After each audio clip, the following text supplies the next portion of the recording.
ಕನ್ನಡ ನಾಡು ಇದು ಕನ್ನಡಿಗರ ನಾಡಿಮಿಡಿತ.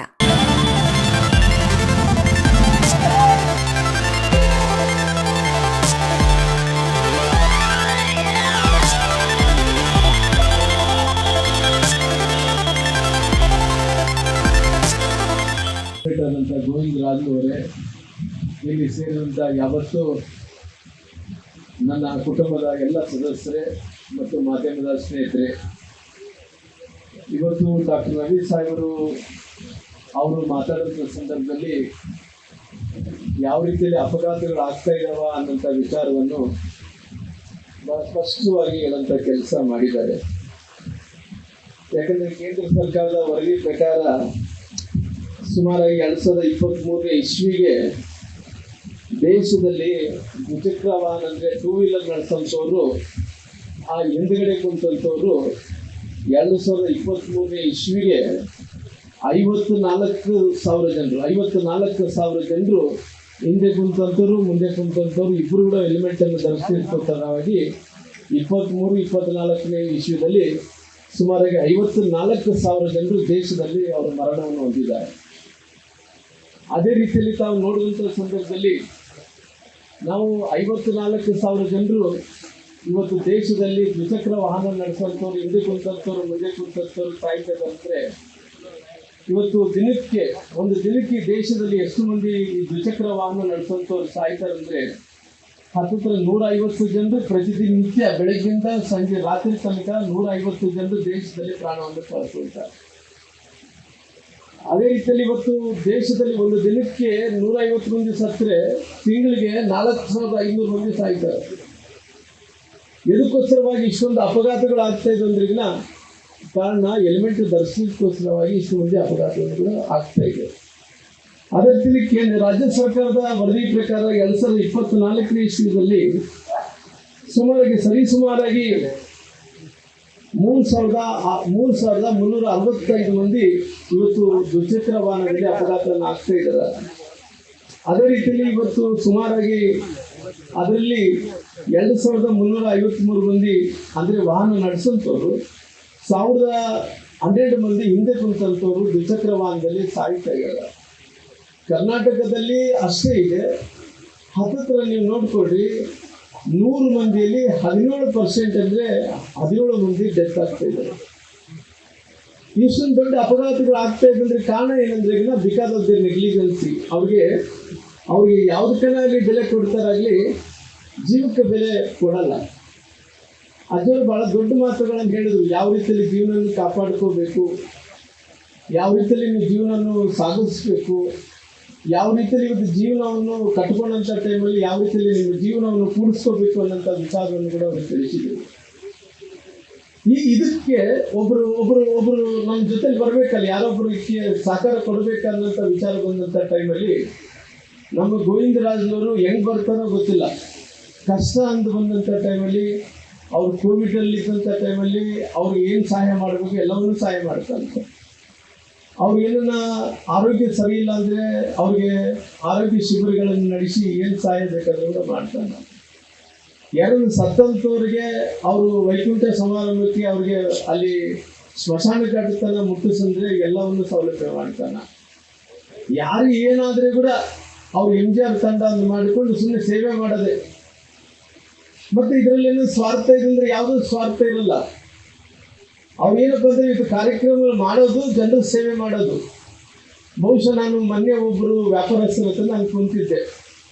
ಅವರು ವ್ಯಾಪಾರಸ್ಥರಿದ್ದಂಥ ಟೈಮಲ್ಲಿ ಅವರು ಚರ್ಚೆ ಮಾಡ್ತಾಯಿದ್ರು, ನಾನೊಂದು ಸಹಾಯ ಮಾಡಬೇಕು ಅಂತೇಳಿ ತೀರ್ಮಾನವನ್ನು ತೊಗೊಂಡಿದ್ದೀನಿ ಅಂತೇಳಿ ಅಂದಂಥ ಟೈಮಲ್ಲಿ ಸಹಾಯ ಹೆಂಗೆ ಮಾಡೋದು ಅಂತ ಹೇಳಿದ್ರಿನ, ಇಲ್ಲ ರೀ MGR ತಂಡದಲ್ಲಿ ಒಬ್ಬ ನಾಯಕರಾದಂಥ ಗೋವಿಂದರಾಜ್ ನೋಡಿದಾರ, ಅಲ್ಲಿ ಹೋಗಿ ತಾವು ಮುಟ್ಟಿಸಿದರೆ ನೇರವಾಗಿ ಬಡವರು ಮುಟ್ಟಂಥ ಆಗುತ್ತೆ ಕೆಲಸ ಅವ್ರು MGR ತಂಡದಲ್ಲಿ ಮಾಡ್ತಾರೆ ಅನ್ನೋಂಥ ಮಾತು ಅವ್ರು ಹೇಳಿದಂಥ ಮಾತು.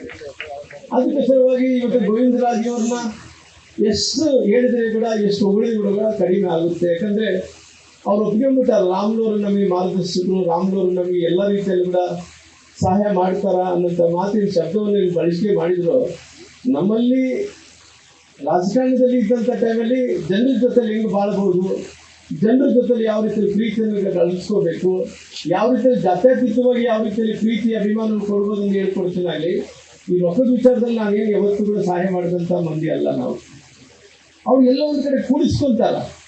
ಅವ್ರ ಮುಂಚೆಯಿಂದ ಕೂಡ ಅವರು ಶರೀರದಲ್ಲಿ ಸಹಾಯ ಮಾಡಬೇಕು ಅನ್ನೋ ಗುಣಗಳು ಬಂದಂಥ ಟೈಮಲ್ಲಿ ಅದು ಅಳಿಸ್ಲಿಕ್ಕೆ ಸಾಧ್ಯ ಆಗಲ್ಲ. ಹಂಗಾಗಿ ಇವತ್ತು ಹೆಲ್ಮೆಟನ್ನು ಕೊಡುವಂಥ ವಿಚಾರದಲ್ಲಿ ಇವತ್ತು ಅವ್ರಿಗೆ ಅನುಕೂಲ ಆಗಬೇಕು, ಜೀವನವನ್ನು ಕಾಪಾಡ್ಕೋಬೇಕು ಅನ್ನೋಂಥ ಕಾರಣದಿಂದ ರೆಸ್ಪಾನ್ಸಿಬಿಲಿಟಿ ಅಂದ್ರೆ ಈಗ ಸಿಕ್ಕಾಪಟ್ಟೆ ಟ್ರಾಫಿಕ್ ಇದೆ ನಮಗೆ ಊರಿನಲ್ಲಿ. ಎಷ್ಟು ಟ್ರಾಫಿಕ್ ಇದೆ ಅಂತ ಹೇಳಿದ್ರೆ, ನಿಮ್ಮ ಈ ಕೌಲ್ ಬಜಾರ್ ಭಾಗದಿಂದ ಸುಮಾರಾಗಿ ಹತ್ತಿರ ಇಲ್ಲಿ 1 ಲಕ್ಷ ಜನರು ಇಲ್ಲಿ ವಾಸಿಸ್ತಾ ಇದ್ದಾರೆ. 1-1.5 ಲಕ್ಷ ಜನರು. ಒಂದು ಬ್ರಿಡ್ಜ್ ದಾಟಿ ಹೋಗ್ಬೇಕಂದ್ರೆ ನಮ್ಗೆ ಇವತ್ತು ಒಂದೇ ಒಂದು ಬ್ರಿಡ್ಜ್.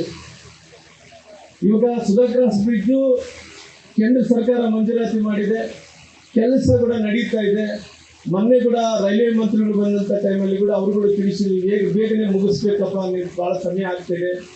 ನಮಗೆ ಒಂದೇ ಒಂದು ಬ್ರಿಡ್ಜ್ ಮೇಲೆ ಇವತ್ತು ಅದನ್ನು ಅಷ್ಟೊಂದು ಟ್ರಾಫಿಕನ್ನು ತೊಗೊಂಡೋಗ್ಬೇಕಂದ್ರೆ ನಮ್ಮ ಜೀವನ ನಾವು ಕೈಯಲ್ಲಿ ಹಿಡ್ಕೊಂಡೇ ಹೋಗ್ಬೇಕಾಗ್ತದೆ. ಭಾಳಷ್ಟು ಮಂದಿ ಅಲ್ಲಿ ಕ್ರಾಸ್ ಆಗೋಂಥ ಟೈಮಲ್ಲಿ ಆಕ್ಸಿಡೆಂಟ್ಗಳು ಆಗ್ತಾವ. ರಾತ್ರಿ ತುಂಬ ಹೆವಿ ಲಾರಿಗಳು ಬರ್ತಿರ್ತಾವ. ನಮಗೆ ಈ ಸೆಕೆಂಡ್ ಬ್ರಿಡ್ಜ್ ಏನಿತ್ತು ಅದು ಕೂಡ ಮುಚ್ಚಾಕಿದ್ವಿ. ಇದ್ರ ಮೇಲೆ ಎಲ್ಲ ಕೂಡ ಹೋಗ್ಬೇಕಾಗಿದೆ. ನಮ್ಮದು ಅಲ್ಲಿ ಎಲ್ಲಿ ನಮಗೆ ಫಸ್ಟ್ ಗೇಟ್ ಒಂದು ನಮಗೆ ಎಲ್ಲಿ ನಮಗೆ ಫಸ್ಟು ಒಂದನ್ನ ಸುಧಾಕ್ರಾಸ್ ಹತ್ರ, ಅದು ಅದಕ್ಕಿಂತ ಮುಂಚೆ ಇನ್ನೊಂದು ಇದು ಎಲ್ಲ ಕೂಡ ಬಂದಾಗಿರೋ ಕಾರಣ ಒಂದೇ ಫ್ಲೈಓವರ್ ಇರೋ ಕಾರಣ ಭಾಳಷ್ಟು ತ್ರಾಸ ಆಗ್ತಾ ಇದೆ ಅಂತ ರೈಲ್ವೆ ಮಂತ್ರಿ ಹತ್ರ ಕೂಡ ನಾವು ಹೇಳೋಂಥ ಕೆಲಸ ಮಾಡಿದ್ವಿ. ಅದಕ್ಕೋಸ್ಕರವಾಗಿ ತುಂಬ ಕಷ್ಟ ಇದ್ದಂಥ ಟೈಮಲ್ಲಿ ಇವತ್ತು ಹೆಲ್ಮೆಟನ್ನು ಕೊಡುವಂಥ ಕೆಲಸ ಸನ್ಮಾನ್ಯ MGR ತಂಡ ಮತ್ತು ಗೋವಿಂದರಾಜ್ ಅವರು ಕೂಡ ಮಾಡಿದ್ದಾರೆ. ಹಂಗಾಗಿ ನಿಮ್ಮೆಲ್ಲರ ಪರವಾಗಿ ಗೋವಿಂದರಾಜ್ ಅವರಿಗೆ MGR ತಂಡಕ್ಕೆ ಒಂದು ಗಟ್ಟಿಯಾದಂಥ ಚಪ್ಪಾಳೆ ನೋಡಿ ಅಂತ ಕೆಲಸ ತಾವೆಲ್ಲರೂ ಕೂಡ ಮಾಡಬೇಕು. ಒಳ್ಳೆ ಕೆಲಸ ಮಾಡ್ತಾ ಇದ್ದಾರೆ, ಅವ್ರಿಗೆ ಪ್ರೋತ್ಸಾಹ ಕೊಡಬೇಕಾಗಿದೆ. ಹಂಗಾಗಿ ತಾವೆಲ್ಲರೂ ಕೂಡ ಒಳ್ಳೆಯದನ್ನಾಗಲಿ. ಭಗವಂತ ಇನ್ನೂ MGR ತಂಡಕ್ಕೆ ಗೋವಿಂದರಾಜ್ ಅವರಿಗೆ ಭಗವಂತ ಎಲ್ಲವನ್ನೂ ಕೊಡಲಿ. ಯಾಕಂದರೆ ಭಾಳಷ್ಟು ಸಹಾಯ ಮಾಡ್ತಿರ್ತಾನೆ. ಆ ಮನುಷ್ಯನಿಗೆ ಜಾತಿ ಗೊತ್ತಿಲ್ಲ, ಆ ಮನುಷ್ಯನಿಗೆ ಯಾವುದೇ ಸ್ವಾರ್ಥ ಗೊತ್ತಿಲ್ಲ, ಎಲ್ಲವನ್ನೂ ಕೂಡ ಸೇವೆ ರೂಪದಲ್ಲಿ ಕೂಡ ಮಾಡ್ತಾ ಇದ್ದಾನೆ. ಹಾಗಾಗಿ ನಿಮ್ಮ ದೇವರನ್ನು ಪೂಜೆ ಮಾಡೋಂಥ ಟೈಮಲ್ಲಿ ಒಂದು ಹೂವು ಇಟ್ಟು ನೀವೇನು ನಿಮ್ಮ ಕುಟುಂಬ ಚಲೋ ಇರಬೇಕಂತೇಳಿ ದೇವರಲ್ಲಿ ಪ್ರಾರ್ಥನೆ ಮಾಡ್ತಿರ್ತೀಗಲ್ಲ, ಅದೇ ರೀತಿ MGR ತಂಡ ಗೋವಿಂದರಾಜ್ ಕೂಡ ಚೆನ್ನಾಗಿಲ್ಲ ಅಂತೇಳಿ ದೇವರಲ್ಲಿ ಪ್ರಾರ್ಥನೆ ಮಾಡಬೇಕು ಅನ್ನೋಂಥ ಮಾತುಗಳನ್ನು ಹೇಳ್ತಾ ತಮ್ಮೆಲ್ಲರಿಗೂ ಧನ್ಯವಾದಗಳು. ಜೈ ಹಿಂದ್. ಉದ್ದೇಶ ಇಷ್ಟೇ. ನಮ್ಮ ನೆಚ್ಚಿನ ನಾಯಕರಾದಂಥ ಶ್ರೀರಾಮಣ್ಣನವರು ನಮಗೆ ಸೇವೆಯನ್ನು ಕಲಿಸಿದರೆ ಕೊನೆ ಇರುವವರೆಗೂ ಸೇವೆಯನ್ನು ಮಾಡಿ ನಿಮ್ಮ ಮಧ್ಯದಲ್ಲಿ ಇರ್ತೀನಿ ಅಂತೇಳಿ ಹೇಳಕ್ಕೆ ಇಚ್ಛೆಪಡ್ತೀನಿ. ಇದು ಕೊಡೋ ಉದ್ದೇಶ ಏನಂದರೆ, ನಾನು ರೆಗ್ಯುಲರ್ ಆಗಿ ಓಪಡಿಯಲ್ಲಿ ಪ್ರೋಮೋ ಕೇರಲ್ಲಿ ಯಾರೆಲ್ಲ ಫೋನ್ ಮಾಡಿದರೆ ರೆಗ್ಯುಲರ್ ಆಗಿ ಹೋಗಿ ಅಟೆಂಡ್ ಮಾಡೋಂಥ ಕೆಲಸ ಮಾಡಿದಾಗ ಅಲ್ಲಿ ಯಾವಾಗೆಲ್ಲ ಹೋಗಲಿ ಆಕ್ಸಿಡೆಂಟ್ ಕೇಸುಗಳು ಜಾಸ್ತಿ ಬರೋದರಿಂದ ಇದು ಸೆಕೆಂಡ್ ಬಾರಿ ನಾವೆಲ್ಲ MGR ಹೆಲ್ಮೆಟನ್ನು ಕೊಡೋದಕ್ಕೆ ಮುಂದಾಗಿದ್ದೀವಿ. ಅದೇ ರೀತಿಯಾಗಿ ಇವತ್ತು 1ನೇ ತಾರೀಕಿಂದ ಕಡ್ಡಾಯವಾಗಿ ಬಳ್ಳಾರಿ ಜಿಲ್ಲೆಯಲ್ಲಿ ಅಂತ ಹೇಳಿದ ತಕ್ಷಣವೇ ನಾನು ಶ್ರೀರಾಮಣ್ಣನಲ್ಲಿ ಹೋಗಿ ಮಾತಾಡಿದಾಗ ಆಯ್ತಪ್ಪ ಕೊಡ್ತೀವಿ ಡೇಟ್ ಕೊಟ್ಟಿದ್ದು. ಇವತ್ತು ನಾವು ಕಳೆದಿಷ್ಟೇ ನಾನು ಎದಕ್ಕೆ ನಿಮ್ಮ ಕೆಲಸ ಮಾಡ್ತೀವಿ ಅಂದರೆ, ಇವಾಗ ನಾವು 10 ವರ್ಷದಿಂದ ಹೈ ಕ್ಯಾಂಪ್ ಮಾಡ್ತಿದ್ವಿ. ಸಾರ್ ಇನ್ನೊಂದು ಡೇಟ್ ಕೊಟ್ಟರೆ ಮತ್ತೆ ಹೈ ಕ್ಯಾಂಪಲ್ಲಿ ಸ್ವತಂತ್ರ ಗೇರಿಯಲ್ಲಿ ಫಿಕ್ಸ್ ಮಾಡಿದ್ದೀವಿ. ಡಾಕ್ಟ್ರು ವಿಜಯ ನಾಗರಾಜ್ ಡಾಕ್ಟ್ರು ಅವರು ಡೇಟ್ ಕೊಟ್ಟಿದ್ದಾರೆ, ಅದು ಕೂಡ ನಾವು ಮಾಡ್ತೀವಿ. ಆಪರೇಷನ್ ಕೂಡ ಹೈ ಕ್ಯಾಂಪ್ ವಿತ್ ಆಪರೇಷನ್ ಕೂಡ ಮಾಡ್ತೇವೆ, ಒಂದು ಕೆಲಸ ಮಾಡ್ತೀವಿ. ನಿತ್ಯವಾಗಿ ಸೇವೆಯನ್ನು ಕಲಿಸಿದರೆ ಸೇವೆನೇ ಮಾಡ್ತೀವಿ, ಆಗಲಿ ಬೇರೆ ಏನು ಮಾಡೋಕ್ಕೆ ಸಾಧ್ಯನೇ ಇಲ್ಲ. ಇದಕ್ಕೆ ಮಾತಾಡ್ತೀವಿ ಅಂದರೆ ನಾವು ಎಲ್ಲರೂ ಚೆನ್ನಾಗಿರಬೇಕು. ಈ ಹೆಲ್ಮೆಟು ಹಾಕ್ಕೊಂಡು ಹೋದ್ರೆ ಮಾತ್ರನೇ ಸೇಫಾಗಿ ಮನೆಗೆ ಏನೆಲ್ಲ ಆಗಬಾರ್ದು, ಏನೆಲ್ಲ ಹಾಕಿದ್ರೆ ಸೇಫಾಗಿ ಬರ್ಬೇಕಂತೇಳಿ ಅದಕ್ಕೆ ನಾವು ಹೆಲ್ಮೆಟನ್ನು ವಿತರಣೆ ಮಾಡ್ತಿದ್ವಿ. ಅದೇ ರೀತಿಯಾಗಿ ಲಾಸ್ಟ್ ಟೈಮು ನಾವು ಇಲ್ಲೇ ನಮ್ಮ ಟೈಲರ್ ಶೀಟಲ್ಲಿ ಹೆಲ್ಮೆಟ್ ಕೊಟ್ಟಿದ್ದಾಗ ಕೌಲ್ ಬಜಾರ್ ಭಾಗದಲ್ಲಿ ಒಬ್ಬರು ಓದ್ಕೊಂಡಾಗ ಹೋಗಿ ಬರುವಾಗ ಹಗೈತಲ್ಲಿ ಆಕ್ಸಿಡೆಂಟ್ ಆಗಿತ್ತು. ನಮ್ಮ MGR ಹೆಲ್ಮೆಟ್ ನೋಡಿ ಪೊಲೀಸರು ನನಗೆ ಫೋನ್ ಮಾಡಿ ಅಲ್ಲಿ ಹೋಗಿ ನಾವು ಅವ್ರು ಕರ್ಕೊಂಡೋಗಿ ಬಂದು ಮನೆಗೆ ತಲುಪಂತ ಕೆಲಸ ಮಾಡಿದ್ದು. ಅವತ್ತು ಯಾರಿಗೆ ಹೆಲ್ಮೆಟ್ ಹಾಕಿರೋದ್ರಿಂದ ಏನೇನು ಆಗಿಲ್ಲ. ಅವರೆಲ್ಲ ಫ್ಯಾಮಿಲಿ ಕೂಡ ಬಂದಿದ್ದಾರೆ, ಇಲ್ಲಿ ನಮ್ಮ ಮಧ್ಯದಲ್ಲಿದ್ದಾರೆ. ಅವ್ರ ಫ್ಯಾಮಿಲಿ ಬಂದು ನನಗೆ ಥ್ಯಾಂಕ್ಸ್ ಹೇಳಿದ್ರು. ಎದಕ್ಕೆ ಹೇಳ್ತಿದ್ರು ಅಂದರೆ, ಹೆಲ್ಮೆಟ್ ನೀವು ನನ್ನ ಅಣ್ಣನಾದ ಶ್ರೀರಾಮಣ್ಣನವರು ನಮಗೆ ಕಲಿಸಿದ್ರ, ಅದಕ್ಕೆ ನಾನು ಈ ಸೇವೆಯನ್ನು ಮಾಡ್ತಿದ್ದೀನಿ. ನೀವು ಏನೇನು ಆಶೀರ್ವಾದ ಮಾಡಿದ್ರೆ ಶ್ರೀರಾಮಣ್ಣನಿಗೆ ಮಾಡಂತೇಳಿ ಕೂಡ ಅವತ್ತು ಹೇಳಿ ನಮಗೆ. ಏನಕ್ಕೆಂದರೆ ಇವತ್ತು ನಾವು ಇಲ್ಲಿ ಮಧ್ಯದಲ್ಲಿ ನಿಂದಿರ್ಬೇಕಂದ್ರೆ ಈ ಅಣ್ಣನೇ ಅವತ್ತು ನಾನು ಸಣ್ಣ ಕ್ಯಾಂಟೀನಲ್ಲಿ ಜೀವನ ಮಾಡಿ ಇಷ್ಟರವರೆಗೆ ನಿಮ್ಮ ಮಧ್ಯದಲ್ಲಿ ಸೇವೆ ಮಾಡಕ್ಕೆ ಬಂದಿನಂದ್ರೆ ಅದು ಶ್ರೀರಾಮಣ್ಣ ಅವತ್ತು ಕರೆಸಿ ನಮಗೆ ಕಾರ್ಪೊರೇಟರ್ ಮಾಡಿ 2006 ಕಾರ್ಪೊರೇಟರ್ ಮಾಡಿ ಕಂಟಿನ್ಯೂ ಆಗಿ ಇದೇ ಭಾಗದಲ್ಲಿ 3 ಬಾರಿ ಗೆದ್ದು ನಿಮ್ಮದಲ್ಲಿ ಸೇವೆ ಮಾಡ್ತಿದ್ದೀವಿ. ಅದೇ ರೀತಿಯಾಗಿ ಸೇವೆಯನ್ನು ಮಾಡೋದು ಕಲಿಸಿದ್ದಾರೆ. ದಯವಿಟ್ಟು ನೀವೆಲ್ಲರೂ ಹೆಲ್ಮೆಟ್ ಹಾಕೊಂಡು ಈ ಶ್ರೀರಾಮಣ್ಣನ ಮನೆಯವರೆಗೆ ನಾವು ಡ್ರಾಪ್ ಮಾಡಿ ಬರೋಣ ಅಂತೇಳಿ ಎಲ್ಲರಿಗೆ ವಿನಂತಿ ಮಾಡಿ ಜೈ ಹಿಂದ್ ಬೇಕಂದ್ರೆ. Thank you. ಗೋವಿಂದರಾಜು ನಮ್ಮ ಕರೀತಾನೆ ಅಂತಂದ್ರೆ ಏನಾದರೂ ಒಂದು ಪರೋಪಕಾರ ಕೆಲಸ ಇಟ್ಕೊಂಡೆ ಕರೀತಾನೆ, ಬೇರೆ ಯಾವುದಕ್ಕೂ ಕರೆಯೋದು ಕಡಿಮೆ. ಭಾಳ ಜನ ಇನ್ಫ್ಲೂಯೆನ್ಸ್ಗೆ ಅದಕ್ಕೆ ಬಳಸ್ಕೊಳ್ತಾರೆ. ಅದು ಇದುವರೆಗೂ ತಾನು ಮುಡ್ತಕ್ಕಂಥ ದಾನ ಧರ್ಮದಲ್ಲಿ ಎಲ್ಲ ಮತದ ಧರ್ಮದ ಗುರುಗಳ ಆಶೀರ್ವಾದ ಇರಬೇಕು ಅಂತ ಹೇಳಿ ಇವತ್ತು ನಮ್ಮ ಬಳ್ಳಾರಿ ನಾಗರಿಕರು ಏನು ದ್ವಿಚಕ್ರ ವಾಹನ ಓಡಿಸುವಂಥ ಯುವಕರಾಗಿರ್ಬೋದು, ಯಾರೇ ಆಗಿರ್ಬೋದು, OPDಯಲ್ಲಿ ಪ್ರಾಮುಖ್ಯದಲ್ಲಿ ಬೈಕ್ ಆಕ್ಸಿಡೆಂಟ್ ಆಗಿ ಹೆಲ್ಮೆಟ್ ಇಲ್ಲದೇನೆ ತಲೆಗೆ ಗಾಯ ಆಗಿ ಸುಧಾರಿಸ್ಕೊಂಡವರು ಇದ್ದಾರೆ, ತೀರ್ ಹೋದವರು ಇದ್ದಾರೆ. ಆ ಎಲ್ಲ ದೃಶ್ಯವನ್ನು ನೋಡಿ ನಮ್ಮ ಬಿ ಶ್ರೀರಾಮುಲು ಅವರ ಮಾರ್ಗದರ್ಶನದಲ್ಲಿ ಇವತ್ತು ಹೆಲ್ಮೆಟ್ ಅಂತಕ್ಕಂಥದ್ದು ನಮ್ಮ ಈಗಿನ SP ಅವರು ಮೊನ್ನೆ ಪ್ರೆಸ್ ಮೀಟ್ ಮಾಡಿದ್ದು ನೋಡಿದ್ವಿ. ಜೂನ್ 1ರಿಂದ ಹೆಲ್ಮೆಟ್ ಕಡ್ಡಾಯ ಅಂತೇಳಿ ನಮ್ಮೆಲ್ಲ ನಾಗರಿಕರು ದಂಡ 500,000 ಕಟ್ಟೋ ಬಂದು, ದಂಡ ಏನೋ ಕಟ್ಬೋದು 500,000, ಆದರೆ ಇದು ಹೆಡ್ ಹೋಯ್ತು ಅಂದರೆ ಬೆಲೆ ಕಟ್ಟಲಾರ್ದಂಥ ಬೆಲೆ ಇದು ಹೋಯ್ತು ಅಂದರೆ ಏನು ಕಟ್ಟಲು ಸಿಗೋದಿಲ್ಲ. ಇದು ಬೆಲೆ ಬಾಳುವಂಥ ಬೆಲೆ ಉಳಿಬೇಕು ಅಂತ ಹೇಳಿ ಇವತ್ತು ನಮ್ಮ ಗೋವಿಂದರಾಜು ಉಚಿತವಾಗಿ 1,000 ಹೆಲ್ಮೆಟನ್ನು ಕೊಡ್ತಾ ಇದ್ದಾರೆ. ಎಲ್ಲರೂ ಅವರೇ ಕೊಡಬೇಕಂತೇನಿಲ್ಲ. ನಾವು ಸ್ವತಃ ನಮ್ಮ ತಲೆ, ನಮ್ಮ ಸಂಸಾರದ ಹೆಂಡರು ಮಕ್ಕಳಿಗೋಸ್ಕರ ನಾವು ನಮ್ಮ ಜೀವ ರಕ್ಷಣೆ ಮಾಡ್ಕೊಳ್ಬೇಕು ಅಂತಕ್ಕಂಥದ್ದು ಇದು ಸ್ವಯಂ ಪ್ರೇರಣವಾಗಿ ಎಲ್ಲರಿಗೂ ಈ ತಿಳುವಳಿಕೆ ಬರಬೇಕು. ಸರ್ಕಾರನೇ ಕಾಯ್ದೆ ಮಾಡಬೇಕಂತೇನಿಲ್ಲ, ಪೊಲೀಸರೇ ಕಾಯ್ದೆ ಮಾಡಬೇಕು ಅಂತೇನಿಲ್ಲ. ಇದು ಜೀವ ರಕ್ಷಣೆ ಜವಾಬ್ದಾರಿ ನಮಗಿರ್ತೈತೆ. ಹೊರಗೆ ಹೋದ ಮಗ ಆಗಲಿ, ಗಂಡ ಆಗಲಿ, ಯುವತಿ ಆಗಲಿ, ಮಗಳಾಗಲಿ, ಯಾರೇ ಆಗಲಿ ಮನೆಗೆ ಸುರಕ್ಷಿತವಾಗಿ ಬರಬೇಕು ಅಂದರೆ ನಾವು ಹೆಲ್ಮೆಟ್ ಕಡ್ಡಾಯವಾಗಿ ಹಾಕ್ಕೊಳ್ಬೇಕು. ಫೋನಿಗೆ ಕವರ್ ಬೆಲೆ ಬಾಳೋದು ಹಾಕ್ತೀವಿ, ಆ ಫೋನ್ ಕಳೆದೋದ್ರೂ ನಡಿತೈತಿ, ಒಡೆದೋದ್ರೂ ನಡಿತೈತಿ, ಇನ್ನೊಂದು ತೊಗೋಬೋದು. ಆದರೆ ಈ ಹೆಡ್ ಅಂತಕ್ಕಂಥದ್ದು ಬೆಲೆ ಹೋದರೆ ಇದು ಕೊಂಡುಕೊಳ್ಳೋಕ್ಕಾಗೋದಿಲ್ಲ. ಇದಕ್ಕೆ ಬಾಡಿಯಲ್ಲಿ ಹೆಡ್ ಅಂತ ಕರೆದರೆ, ಹೆಡ್ ಅಂದರೆ ಇದು ದೇವಸ್ಥಾನದ ಕಳಸ ಹೆಂಗಿರ್ತೈತಿ ಹಂಗೆ ಈ ಶರೀರದ ಮೇಲೆ ಬಸವಣ್ಣನವರು ಎನ್ನ ಕಾಲೇ ಕಂಬ ಶಿರವೇ ಹೊನ್ನ ಕಳಸ ಅಂತ ಹೇಳ್ಯಾರ. ಇದಕ್ಕೆ ದೇವಸ್ಥಾನದ ಕಳಸಕ್ಕೂ ಬಸವಣ್ಣವರು ಹೋಲಿಸಿದ್ದಾರೆ. ಇದರೊಳಗೆ ಮೆದುಳು ಇರ್ತೈತಿ. ಮೆದುಳು ಸ್ವಲ್ಪ ವ್ಯತ್ಯಾಸ ಆಯ್ತು ಅಂದರೆ ಹೆಂಡತಿ ಯಾರಂತ ಗೊತ್ತಿದೆಯಲ್ಲ, ಮಗ ಯಾರಂತ ಗೊತ್ತಿರೋದಿಲ್ಲ, ಯಾರಂತ ಗೊತ್ತಾಗೋದಿಲ್ಲ, ಹಸಿವಾಗಿದ್ದು ತಿಳಿಯೋದಿಲ್ಲ, ಏನಾಗಿದ್ದು ತಿಳಿಯೋದಿಲ್ಲ.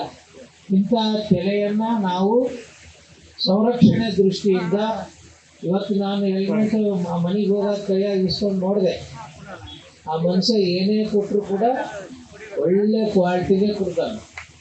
ಭಾಳ ಜನ ದಾನ ಧರ್ಮ ಮಾಡೋದು ಎಂತ ಮಾಡ್ತಾರೆ ಗೊತ್ತಾ? ನಮಗೆಲ್ಲ ಹರಿದು ನೋಟು, 500 ರೂಪಾಯಿ ಹಳೆಯ ನೋಟು, ನಡಿಲಾರ್ದು ನೋಟು, ಆಮೇಲೆ ಮಠಕ್ಕೆ ಯಾವರ ದನ ಕರ ತಂದ್ರೆ ಹಿಂಡಲಾರ್ದು, ನಡಿಲಾರ್ದು, ಇಂಥ ದಾನ ಧರ್ಮ ಮಾಡೋದು ನೋಡಿದ್ದೀವಿ. ಆದರೆ ನಮ್ಮ ಗೋವಿಂದರಾಜು ಭಾಳ ಜನ ಪೌರ ಕಾರ್ಮಿಕರಿಗೆ ಬಟ್ಟೆ ಕೊಡಿಸ್ತಾನೆ. ಅವ್ರು ಮಧ್ಯಾಹ್ನ ಕ್ಯಾರಿಯರ್ ಕಟ್ಕೊಂಡು ಹೋಗೋದು ಚಲೋ ಕ್ಯಾರಿಯರ್ ಹಾಟ್ ಬಾಕ್ಸ್ ಕೊಡಿಸ್ತಾನೆ. ನನಗೊಂದು ಕುತೂಹಲ, ಈ ಮನುಷ್ಯ ಸುಮ್ಮನೆ ಕಾಟಾಚಾರಕ್ಕೆ ದಾನ ಮಾಡ್ತಾನೋ ಹೆಂಗ ಆ ಭಾವನೆ ಅವನಲ್ಲಿ ಒಂದು ಚೂರು ಕೂಡ ಇಲ್ಲ. ಕಾಟಾಚಾರ ಕೊಡಬೇಕು ಅಂತಕ್ಕಂಥದ್ದು ಇವತ್ತೆಲ್ಲ ಮಹಾನಗರ ಪಾಲಿಕೆ ಕೆಲಸಗಾರರಿದ್ದಾರೆ, ಅವರೆಲ್ಲರೂ ನನ್ನ ಕುಟುಂಬ ಸದಸ್ಯರು ಅಂತಕ್ಕಂಥ ಭಾವನೆಯಿಂದ ನಮ್ಮ ಗೋವಿಂದರಾಜು ಇವತ್ತು ಒಳ್ಳೆ ಕೆಲಸಗಳನ್ನು ಮಾಡ್ತಾ ಇದ್ದಾರೆ. ಆಟೋ ಚಾಲಕರಿಗೆ ಡ್ರೆಸ್ ಕೊಡ್ಸೋದಾಗಿರ್ಬೋದು, ಮಹಿಳೆಯರಿಗೆ ಸೀರೆ ಕೊಡೋದಾಗಿರ್ಬೋದು, ಭಾಳ ಉಪಯುಕ್ತವಾಗಿರ್ತಕ್ಕಂಥ ಕೆಲಸ ಮಾಡ್ತಾ ಇದ್ದಾರೆ. ಇವತ್ತು ನೋಡಿ, ಇವತ್ತು ಅಧಿಕಾರಿಗಳು ಮನಸ್ಸು ಮಾಡಿದ್ರೆ 1000 ಅಲ್ಲ 10,000 ಮಾಡ್ಬೋದು. ಒಬ್ಬ SP ಅವರು ಈ ಥರ ಕಾರ್ಯಕ್ರಮ ಮಾಡ್ತೀನಿ ಅಂತಂದರೆ SP ಅವರಿಗೆ ಭಾಳ ಜನ ದಾನ ಧರ್ಮ ಮಾಡಿರ್ತಾರೆ. ಮೇಡಮ್ ನಮ್ಮ ಕಂಪ್ನಿನ 1,000 ಕೊಡಿಸ್ತೀನಿ ಅನ್ನೋರು ಇರ್ತಾರೆ. ಮೇಡಮ್ ನನಗೆ ಸಾಕಷ್ಟು ಸ್ಯಾಲ್ರಿ ಬರ್ತೈತೆ ಲಕ್ಷಗಟ್ಟಲೆ, ನಾನೊಂದು 1,000 ಕೊಡ್ತೀನಿ ಅಂತೇಳಿ ಡೊನೇಟ್ ಮಾಡೋರು ಇರ್ತಾರೆ. ಹಾಗೆಲ್ಲ ಮಾಡ್ಬೋದಾಗಿತ್ತು. ಆದರೆ ನಮ್ಮ ಗೋವಿಂದ ಯಾರೂ ಹೇಳ್ದೇನೆ, ಯಾರೂ ಕೇಳದೇನೆ ಆತ ದಿನ ಟ್ರಾಮಾ ಕೇರು OPD ಅಪಘಾತದಲ್ಲಿ ಬಂದು ತಲೆ ಹೊಡ್ಕೊಂಡ ಪರಿಸ್ಥಿತಿಯನ್ನು ನೋಡಿ ಸ್ವಯಂ ಪ್ರೇರಿತವಾಗಿ ವಿ ಶ್ರೀರಾಮುಲು ಅವ್ರ ಒಂದು ಕಿವಿಗೆ ಹಾಕಿ ಅವ್ರ ಮಾರ್ಗದರ್ಶನದ ಮೇಲೆ ಇವತ್ತು ಅತ್ಯುತ್ತಮವಾಗಿರ್ತಕ್ಕಂಥ ಜನಸೇವೆಯನ್ನು ಗೋವಿಂದರಾಜು ಅವರು ಮಾಡ್ತಾ ಇದ್ದಾರೆ.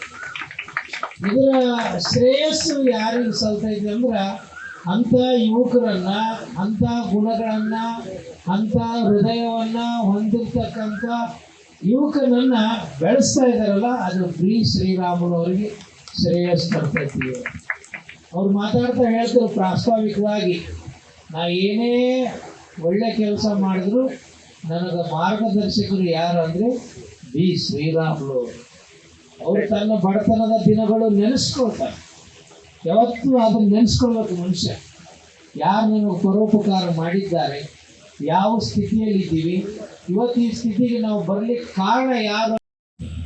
ಸ್ವಾಮೀಜಿ ಆಗಿರುವ ಶ್ರೀ ಶ್ರೀ ಕಲ್ಯಾಣ ಸ್ವಾಮೀಜಿಯವರೇ, ಶ್ರೀ ಬಿ ಶ್ರೀರಾಮುಲವರೇ, ಶ್ರೀ ಸುರೇಶ್ ಬಾಬುರವರೇ, ಶ್ರೀ ಗೋವಿಂದರಾಜುರವರೇ, ವೇದಿಕೆಯಲ್ಲಿರುವ ಗಣ್ಯರೇ, ಎಲ್ಲ ಸಹೋದರ ಸಹೋದರಿಯರೇ, ಕೆಲ ಸಮಯ ಹಿಂದೆ ಇಬ್ಬರು ವಿದ್ಯಾಸಂಸ್ಥೆಗಳಲ್ಲಿ ದುಡಿಯುತ್ತಿರುವ ಮುಖ್ಯಸ್ಥರು ನನ್ನನ್ನು ಭೇಟಿಯಾಗಲು ಬಂದರು. ಅವರಲ್ಲಿ ಒಬ್ಬರಿಗೆ ತಲೆ ತುಂಬ ಕೂದಲು ಇತ್ತು, ಆದರೆ ಮುಚ್ಚಿದ್ದರು. ಮತ್ತೊಬ್ಬರ ತಲೆ ಬೋಳಾಗಿತ್ತು. ನಾನು ಒಂದು ಪ್ರಶ್ನೆ ಕೇಳಿದ್ದೆ, ಏನ್ರಿ ಅವರು ತಲೆಗೆ ಮುಚ್ಚಿಕೊಂಡು ಬಂದಿದ್ದಾರೆ ತಲೆಯನ್ನು, ನೀವು ಹಾಗೆ ಓಪನ್ ಇಟ್ಟೆ ಬಂದಿದ್ದೀರಿ ಅಂತ ಕೇಳಿದೆ. ಅದಕ್ಕೆ ಅವರು ನಗುತ್ತಾ ಹೇಳಿದರು, ನೋಡಿ ಸ್ವಾಮಿ, ಯಾರ ತಲೆಯ ಒಳಗೆ ಹೆಚ್ಚು ಉಂಟ ಅವರ ತಲೆಯ ಹೊರಗೆ ಕಡಿಮೆ ಇದೆ. ಯಾರ ತಲೆಯ ಮೇಲೆ ಹೆಚ್ಚಿರ್ತದ ಅವರ ಒಳಗೆ ಸ್ವಲ್ಪ ಕಡಿಮೆ ಇರಬಹುದು ಅಂತ ಅವರು ನಗುತ್ತಾ ಹೇಳಿದರು. ಪ್ರಿಯರೇ, ತಲೆಯ ಮೇಲೆ ಇರೋದನ್ನು, ತಲೆಯ ಒಳಗೆ ಇರೋದನ್ನು ಕಾಪಾಡೋದು ನಮ್ಮ ಕರ್ತವ್ಯ. ಅದಕ್ಕಾಗಿ ಈ ಹೆಲ್ಮೆಟನ್ನು ಇಲ್ಲಿ ಕೊಡಲಾಗುತ್ತದೆ. ನಮಗೆಲ್ಲರಿಗೂ ಒಂದು ಬದ್ಧತೆ ಇದೆ. ನಮ್ಮ ಜೀವ ಕಾಪಾಡುವ ನಮ್ಮ ಕರ್ತವ್ಯ ಇದೆ. ನಮ್ಮ ಜೀವ ದೇವರು ಕೊಡುವ ವರದಾನ, ಅದನ್ನು ನಾವು ಕಾಪಾಡಬೇಕು. ಮತ್ತು ಹೆಲ್ಮೆಟನ್ನು ಕೆಲವರು ಹಿಡ್ಕೊಂಡು ಹೋಗ್ತಾರೆ, ಅದು ಬೈಕಿನ ಕನ್ನಡಿ ಮೇಲೆ ಇಟ್ಟು ತಿರುಗಾಡ್ತಾರೆ. ತಲೆ ಬಿದ್ದಾಗ ಹೆಲ್ಮೆಟ್ ಕಾಪಾಡಲಾಗ್ತದೆ, ಆದರೆ ತಲೆ ಕಾಪಾಡಲಾಗುತ್ತಿಲ್ಲ.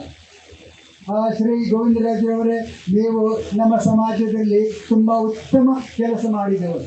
ಆ ಕೋವಿಡ್ ಕಾಲದಲ್ಲಿ ನೀವು ಮಾಡಿದ ಸೇವೆ ಅತ್ಯಂತ ಗಮನೀಯವಾಗಿದೆ, ಅಪಾರವಾಗಿದೆ.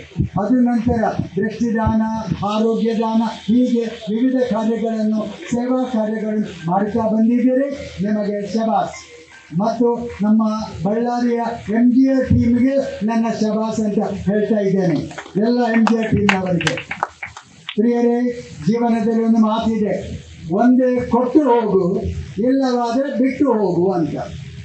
ಯಾರು ಕೊಂಡು ಹೋಗೋದಿಲ್ಲ, ಇದನ್ನು ಗಮನಿಸಿ.